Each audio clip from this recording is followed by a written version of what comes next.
Esse vídeo foi feito em parceria com o Meu DNA, uma empresa de testes genéticos brasileira. Fique até o final do vídeo para uma promoção especial. Uma das coisas que permitiu que a civilização atual existisse e que se formasse foi a agricultura. Só que a agricultura tem um problema. As colheitas são sensíveis a pestes e mudanças no clima. Uma plantação dar errado podia ser uma sentença de morte para grupos que viviam nas antiguidades. Não demorou muito para seres humanos perceberem que algumas plantas tinham características que as tornavam mais resistentes contra pragas ou alterações no clima. E naquela época todos selecionavam as variedades de plantas na base da tentativa e erro. Às vezes por tentativa, só que na maioria das vezes por erros, pouco a pouco os seres humanos foram mudando as plantas e conseguindo variações mais resistentes. A humanidade passou séculos tentando entender como que determinadas características eram transportadas de geração para geração. O primeiro grande passo em direção a isso foi entender que todo ser vivo era formado por células. Só que isso por si só não seria o suficiente para explicar como algumas características eram passadas de geração para geração. O próximo passo veio com a descoberta de que essas células possuíam partes ainda menores. Elas eram formadas por moléculas. E algumas dessas moléculas eram bastante especiais. Quando pensamos em moléculas, a primeira que vem à cabeça talvez seja a de água. Só que as moléculas de água são bastante entediantes. Elas congelam a 0 graus Celsius, entram em ebulição nos 100 e, basicamente, a água é o solvente universal que permite a vida como nós conhecemos. Mas isso é entediante. Mas nada entediante é um grupo muito específico de moléculas que nós descobrimos: os ácidos nucleicos, que por sinal estão presentes no núcleo das células. Os ácidos nucleicos são tão incríveis que conseguem não só comandar outras moléculas, mas também se preservar ao longo do tempo produzindo cópias deles mesmos que depois serão transmitidas para novas células. Se você acha que isso é incrível, é porque é. Dois exemplos de ácidos nucleicos são o DNA e o RNA. Há mais de 50 anos nós viemos destrinchando essas moléculas, tentando entender absolutamente tudo sobre elas. E spoiler, nós já conseguimos muito. Nós conseguimos, por exemplo, fazer a edição dessas moléculas, cortar parte que não queremos e introduzir partes novas. Não é muito diferente do que fazemos quando estamos editando um vídeo, mas, claro, as escalas são muito diferentes. De qualquer forma, o intuito é manipular o resultado final, fazer com que alcancemos o objetivo, seja ele produzir um vídeo incrível ou uma proteína específica. E do mesmo jeito que surgem novos aplicativos de edição cada vez melhores e mais ágeis, surgiu também o CRISPR, uma ferramenta de edição genética que deixou o processo muito mais simples e barato. Pense no seguinte: antigamente, para editar um filme era preciso cortar manualmente pedaços de filme e depois juntá-los em uma sequência desejada.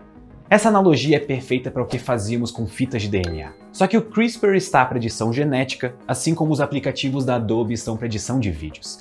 Tão barato e tão simples que agora podemos fazer em dias o que há poucos anos demorava meses. E ainda mais, tão barato que, em tese, qualquer pessoa com um mínimo de investimento e conhecimento pode fazer na garagem de sua casa. Mas claro, o CRISPR não surgiu do nada. Aliás, como todo conhecimento complexo na ciência, ele foi construído de pouco em pouco, começando lá na década de 80, quando cientistas japoneses encontraram estruturas interessantes em bactérias. Eles deram um nome que se mantém até hoje, de Clustered Regularly Interspaced Short Palindromic Repeats, ou repetições palindrômicas curtas agrupadas e irregularmente interespaçadas. É um clássico da ciência, um nome feio para uma coisa extremamente interessante. Eu acho que eu até preciso de mais café depois dessa. Eles deram esse nome porque os ácidos nucleicos são formados por unidades chamadas de nucleotídeos. Só que são poucos os tipos de nucleotídeos. A, T, G, C são os nomes simplificados para os mais famosos deles, os que estão em nossas moléculas de DNA. A de adenina, T de timina, G de guanina e C de citosina. Já que os nucleotídeos são representados por letras e estão dispostos na molécula em uma sequência, nós fazemos essa analogia de considerá-los palavras. E daí vem o termo palíndromo, que é a letra P de CRISPR. Na definição do dicionário, palíndromo é uma frase ou palavra que pode se ler da esquerda para a direita ou vice-versa, sem que ela perca o sentido. Por exemplo, ovo, ou socorram-me, subi no ônibus em Marrocos, que se você ler ao contrário continua a mesma frase. Eu sei, incrível, vivendo e aprendendo. Os cientistas descobriram que existiam sequências nas moléculas que eram encontradas na ordem contrária em outras partes da molécula. Mas elas pareciam não fazer sentido, já que elas não poderiam ser transcritas pela célula. Então eles só fizeram o relato do achado, mas não entenderam para que aquilo servia na época. Aí o conhecimento foi se expandindo. Primeiro se descobriu que o CRISPR era uma parte do sistema imunológico das bactérias. Através daquelas áreas de repetição de nucleotídeos, as bactérias poderiam reconhecer um vírus e eliminá-lo. A maneira como isso funciona é bastante interessante. Um vírus injeta um fragmento de ácido nucleico na bactéria. A bactéria então pega um fragmento desse material e o liga próximo a um CRISPR. E fica ali guardado no DNA bacteriano como uma espécie de memória. Aí então a bactéria é capaz de construir uma molécula chamada CRISPR-RNA. O que ela faz é, ela vai funcionar tanto como um sinalizador e um adesivo ao mesmo tempo. Um adesivo porque ela vai procurar novo material genético viral que esteja invadindo a célula, ao mesmo tempo em que vai chamar moléculas que são especializadas em cortar material genético. Dessa maneira, partes do material do vírus vão ser cortadas e degradadas. Perdendo a integridade do seu material genético, o vírus não é mais capaz de causar nenhum prejuízo à célula. Tá vendo aqui o potencial? E se nós conseguíssemos usar essa mesma estrutura, o CRISPR, para encontrar partes de moléculas que queremos e tirá-las da equação, como fazemos quando estamos editando um vídeo e queremos remover as partes que deram errado? No caso dos meus vídeos, eu sou a parte que deu errado. Ah, muito melhor agora! Mas o guia completo de como usar o CRISPR de forma geral na biologia molecular só saiu em 2012, quando as pesquisadoras Charpentier e Doudna o lançaram para o mundo. Elas escreveram um manual, uma espécie de passo a passo de como fazer essa técnica. E, por causa desse feito, elas ganharam o Prêmio Nobel de Química de 2020. Merecidíssimo, pois de fato agora o processo de edição do material genético ganhou uma agilidade que abriu um novo universo de possibilidades no campo da edição genética. Essa técnica agora pode ser usada em qualquer organismo que tenha material genético, ou seja, todo organismo. Você pode editar material genético do trigo ou de um ser humano. Os limites agora são impostos pela ética, e não mais pelo preço altíssimo. Então agora funciona assim. Você conhece a sequência de nucleotídeos com que você quer trabalhar. Você conhece todos os A, T, C e Gs e sabe a ordem certa. Você conhece o seu alvo. Aí você vai construir o seu CRISPR com sua sequência específica e também com uma proteína que corta DNA, chamada Cas9. Aí é só encontrar uma maneira de inserir essa sua construção molecular dentro da célula que contém o material que você quer editar. Dá para fazer isso através de partículas de lipídios ou até mesmo através de vírus com design específico para só se ligar à célula desejada. Certo, então agora podemos editar DNA de uma maneira muito mais simples e barata. Isso também significa que ficou mais simples e barato produzir organismos geneticamente modificados, os chamados GMOs. Não importa se você fez apenas um corte no DNA ou se você inseriu algum novo gene.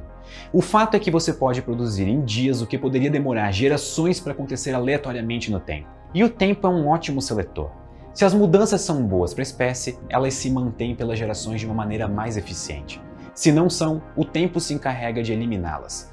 Mas com a edição genética, nós não temos mais o tempo como nosso carrasco. Mas isso também não significa que nós estamos desamparados ou fazendo as coisas aleatoriamente como vem à vontade na cabeça. Nós temos junto conosco um caminhão de conhecimento e informações acumuladas que podem nos mostrar em que direção uma edição genética vai nos levar. O que podemos garantir agora é que a precisão do corte é tremenda. Se antes cortávamos DNA com canivete, agora cortamos com uma faca de sushi man, super afiada e precisa. Os erros do passado já podem ser guardados no passado. Agora é continuar tendo muita responsabilidade. Lembrando que não é porque nós temos a capacidade de fazer algo que nós somos obrigados a fazê-lo. Uma analogia perfeita é comparar o CRISPR com a bomba atômica. Nós dominamos a tecnologia para criá-las, mas não necessariamente significa que devemos usá-la. Ao mesmo tempo, podemos usar o conhecimento obtido para melhorar nossa agricultura, nossa saúde, o uso da nossa energia. Conhecimento é poder. Nas mãos certas é uma bênção. Nas mãos erradas pode causar muito mais problemas do que soluções. Muito obrigado e até...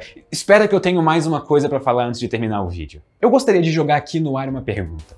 Vocês já se perguntaram que tipos de informações vocês conseguem extrair do DNA de vocês? Eu pergunto isso porque esse vídeo foi feito em parceria com o Meu DNA, uma empresa de tecnologia que tem como missão dar às pessoas o acesso às suas informações genéticas. E o Meu DNA tem o melhor custo-benefício do mercado com o seu kit Premium. Incluso no Meu DNA Premium estão dois kits, o Meu DNA Saúde e o Meu DNA Origens. O Meu DNA Saúde é o teste genético mais avançado do Brasil para identificar a sua predisposição a cânceres hereditários, como câncer de mama, ovário, próstata e condições como alto nível de colesterol e doença de Wilson. É uma maneira de descobrir se você tem predisposição genética a alguma doença e com isso traçar o melhor plano para diminuir o risco junto com um médico. Já o Meu DNA Origens é para quem quer conhecer melhor a si mesmo e a história genética da sua família, que pode ser contada a partir da análise dos genes que fazem parte do nosso DNA. O teste consegue observar a sua ancestralidade de 5 até 8 gerações atrás, o que corresponde aos seus tataravós dos seus bisavós. É muito longe. Assim você pode saber de quais partes do mundo vieram seus antepassados e conhecer mais sobre a história de imigração desses povos até chegarem em você. E tudo isso com o melhor custo-benefício possível, porque você compra o exame e faz você mesmo no conforto da sua casa. Basta uma simples amostra de saliva para fazer os 2 testes de uma vez só. Vale muito a pena. Cliquem no link que estará aqui na descrição que ele vai levar vocês direto para a página deles. Eu vejo vocês no próximo vídeo.